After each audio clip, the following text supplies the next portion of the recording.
റബ്ബന ഞങ്ങളുടെ രക്ഷിതാവേ ഇഗ്ഫിർലി നീ എനിക്ക് പുറത്ത് തരണമേ. അപ്പോൾ റബ്ബന എന്ന് പറഞ്ഞിട്ട് എനിക്ക് എന്ന് പറയുന്നതിൽ വിരോധമുണ്ടോ? വിരോധമൊന്നുമില്ല. കാരണം അതിൽ അർത്ഥങ്ങൾ തമ്മിൽ പ്രത്യേകിച്ച് പാടില്ലാത്തതൊന്നും വരുന്നില്ല. അപ്പോൾ ഞങ്ങളുടെ രക്ഷിതാവേ നീ എനിക്ക് പുറത്ത് തരണമേ. ഇഗ്ഫിർലി, ഗഫറ യഗ്ഫിറു ഗുഫ്റാൻ എന്ന് പറഞ്ഞാൽ മാപ്പാക്കുക. ഇഗ്ഫിർലി എനിക്ക് നീ മാപ്പ് നൽകണമേ, എനിക്ക് നീ പുറത്ത് തരണമേ. എനിക്ക് മാത്രമല്ല വലി വാലിദയ്യ എൻ്റെ മാതാപിതാക്കൾക്കും. വാലിദൈ എന്ന് പറഞ്ഞാൽ ഉമ്മയും ഉപ്പയുമാണ് ഉദ്ദേശിക്കുന്നത്, വാലിദി എന്നല്ല വാലിദയ്യ. അപ്പോൾ ഉമ്മയും ഉപ്പയും. വലി വാലിദയ്യ എൻ്റെ മാതാപിതാക്കൾക്കും. വലിൽ മുഅ്മിനീന മുഴുവൻ വിശ്വാസികൾക്കും. അതാണ് ഞാൻ നേരത്തെ പറഞ്ഞ തർത്തീബ്. ആദ്യം സ്വന്തത്തിന്, പിന്നെ ഏറ്റവും അടുത്തവർക്ക്, പിന്നെ വിശ്വാസികൾക്ക്. വലിൽ മുഅ്മിനീന മുഴുവൻ വിശ്വാസികൾക്കും നീ പുറത്തു നൽകണമേ എന്ന്.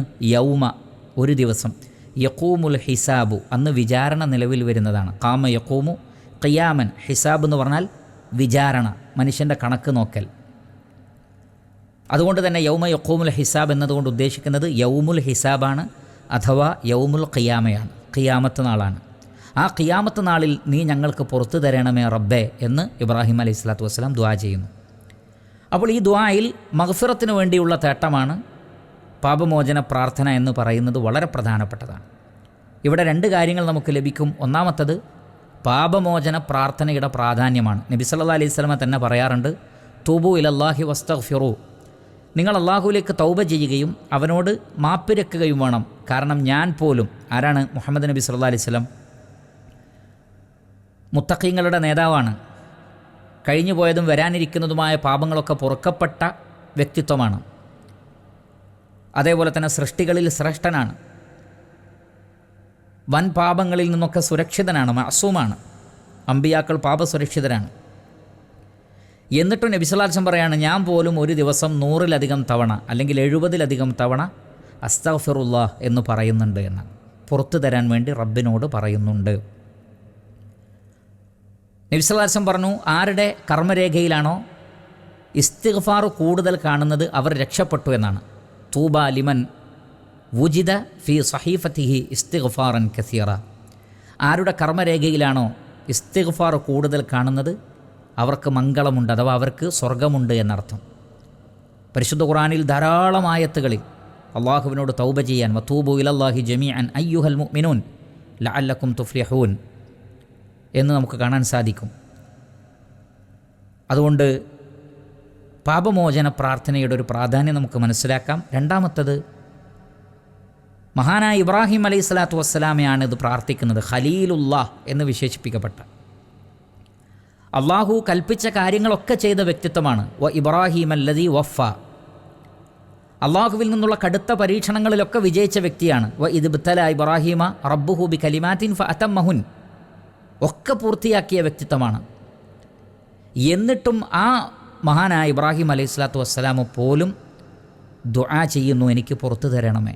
എന്നിരിക്കെ പാപികളായ അമ്പിയാക്കളല്ലാത്ത ആളുകൾ എത്രമാത്രം ആ വിഷയത്തിൽ ദുആ ചെയ്യണം. അതുകൊണ്ട് ധാരാളമായി പാപമോചന പ്രാർത്ഥന വർദ്ധിപ്പിക്കണം. പിന്നെ നമ്മൾ പ്രാർത്ഥിക്കേണ്ടത് നമ്മുടെ മാതാപിതാക്കൾക്കാണ്. മാതാപിതാക്കൾക്ക് വേണ്ടി പ്രാർത്ഥിക്കുന്ന മക്കൾ, അത് വളരെ പ്രധാനപ്പെട്ടതാണ്. നബി സല്ലല്ലാഹു അലൈഹി വസല്ലം പറഞ്ഞത്, ഒരാൾ മരണപ്പെട്ടാൽ അവശേഷിക്കുന്ന നന്മയിലൊന്ന് വവലദുൻ സ്വാലിഹുൻ യദ്ഉ ലഹു, തനിക്ക് വേണ്ടി ദുആ ചെയ്യുന്ന സ്വാലിഹായ മക്കളാണ്. ഇവിടെ ഇബ്രാഹിം അലൈഹി സ്വലാത്തു വസ്സലാമയിൽ നമുക്ക് ഈ വിഷയത്തിൽ ഒരു മാതൃകയുണ്ട്. എന്നാൽ മറ്റൊരു കോണിലൂടെ നോക്കുമ്പോൾ അതിൽ മാതൃകയില്ല. എന്താണത്? ഒന്ന്, മാതാപിതാക്കൾക്ക് വേണ്ടി പ്രാർത്ഥിക്കുക. അതുകൊണ്ടാണ് അള്ളാഹു ഇവിടെ എടുത്തു പറഞ്ഞത്. അദ്ദേഹം മാതാപിതാക്കൾക്ക് വേണ്ടി പ്രാർത്ഥിച്ചു. ഏത് മക്കളും അവരുടെ മാതാപിതാക്കൾക്ക് വേണ്ടി പ്രാർത്ഥിക്കണം. എന്നാൽ അതേ സന്ദർഭത്തിൽ മാതാപിതാക്കൾ അമുസ്ലിമീങ്ങളാണെങ്കിലോ, അമുസ്ലിമീങ്ങളാണെങ്കിൽ അവർക്ക് വേണ്ടി, അവർ അമുസ്ലിമീങ്ങളാണ് എന്ന് നമുക്ക് ബോധ്യമുണ്ടെങ്കിൽ, മുസ്ലിങ്ങളല്ല എന്ന് ബോധ്യമുണ്ടെങ്കിൽ, ഇസ്ലാം സ്വീകരിക്കുന്നത് വരെ അവർക്ക് വേണ്ടി ദുആ ചെയ്യാൻ പാടില്ല, മഗ്ഫിറത്തിന് വേണ്ടി. അപ്പോൾ ഇബ്രാഹിം അലൈഹി സ്വലാത്തു വസ്സലാം നടത്തിയ ഈ ദുആയോ, അതിനെക്കുറിച്ച് അള്ളാഹു സൂറത്തു തൗബയിൽ പറയുന്നത്, വമാ കാന ഇസ്തിഗ്ഫാറു ഇബ്രാഹിം അലി അബീഹി ഇല്ലാ അൻ മൗഇദത്തിൻ വഅദഹ ഇയ്യാഹ്. ഇബ്രാഹിം അലൈഹി സ്വലാത്തു വസ്സലാം ഒരു വാഗ്ദാനം പറഞ്ഞിരുന്നു. ഞാൻ താങ്കൾക്ക് വേണ്ടി അള്ളാഹുവിനോട് പാപമോചനം തേടുമെന്ന് ഉപ്പാക്കൊരു വാക്ക് കൊടുത്തിരുന്നു. ഇബ്രാഹിം അലൈഹി സ്വലാത്തു വസ്സലാമിയെ നാട്ടിൽ നിന്ന് എറിഞ്ഞ് ആട്ടി ഓടിക്കുന്ന സന്ദർഭത്തിൽ, എറിഞ്ഞ് പായിപ്പിക്കുന്ന സന്ദർഭത്തിൽ, പക്ഷേ ആ സമയത്ത് ഒരു ഇബ്രാഹിം നബി പറയുന്നത് എന്താണ്? ഞാനിവിടുന്ന് പോവുകയാണ്, പക്ഷേ ഞാൻ നിങ്ങൾക്ക് വേണ്ടി ദുആ ചെയ്യും. ആ ഒരു വാക്ക് പറഞ്ഞതിൻ്റെ പേരിലാണ് ദുആ ചെയ്തത്. എന്നാൽ ഫലമ്മ തബയ്യന ലഹു അന്നഹു അദുവുലില്ലാഹി തബറഅ മിൻ, അള്ളാഹുവിൻ്റെ ശത്രുവാണ്, അങ്ങനെ ദുആ ചെയ്യാൻ പാടില്ല എന്ന കാര്യം അല്ലാഹു സുബ്ഹാനഹു വ തആല ഇബ്രാഹിം നബിക്ക് അറിയിച്ചു കൊടുത്തപ്പോൾ പിന്നീട് അദ്ദേഹം ദുആ ചെയ്തിട്ടില്ല.